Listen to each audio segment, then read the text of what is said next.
ዓለም ስልጣኔን ሳይጀምር አውሮፓ በጨለማ ዘመን ውስጥ ሳለች ከሺህ ዓመታት በፊት በምድር ላይ አስደናቂ የሳይንስ የሕክምናና የኢንጂነሪንግ ጥበብን ይገነቡ የነበሩ እነማን እንደሆኑ ያውቃሉ? ይህ የፈጠራ ወሬ አይደለም። በዓለም አቀፍ ሳይንቲስቶች የተመሰከረለት፣ ነገር ግን ብዙዎቻችን ያላስተዋልነው የጥንቶቹ ኢትዮጵያውያን አስገራሚ የቴክኖሎጂ ምስጢር ነው።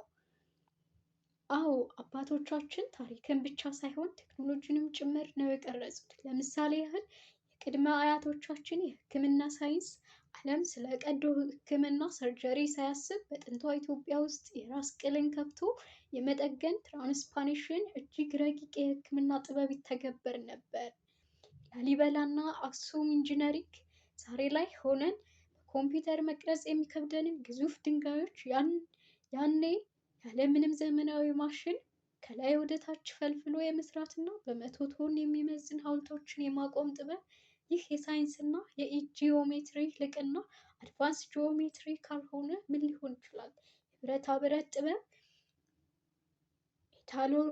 ሜታሎርጂ ከሺህ ዓመታት በፊት በሰሜን ኢትዮጵያ አካባቢ ከብረትና ከናስ የሚሰሩ የጦር መሳሪያዎችና የቤት ቁሳቁሶች ጥራት ያኔ የነበረውን ከፍተኛ የኬሚስትሪ እውቀት ያሳያል።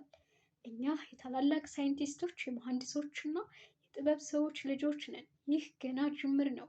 በሚቀጥለው ክፍል ዓለምን ያስደነገጠውንና እስካሁን ድረስ መልስ ያልተገኘለትን ሌላ የኢትዮጵያውያንን ምስጢር ቴክኖሎጂ ይዤላችሁ እመጣለሁ። ይህ የኩራት ታሪካችን ለሁሉም እንዲደርስ ቪዲዮውን ላይክ እና ሼር በማድረግ ገጹን ፎሎ በማድረግ የቤተሰባችን አባል ይሁኑ።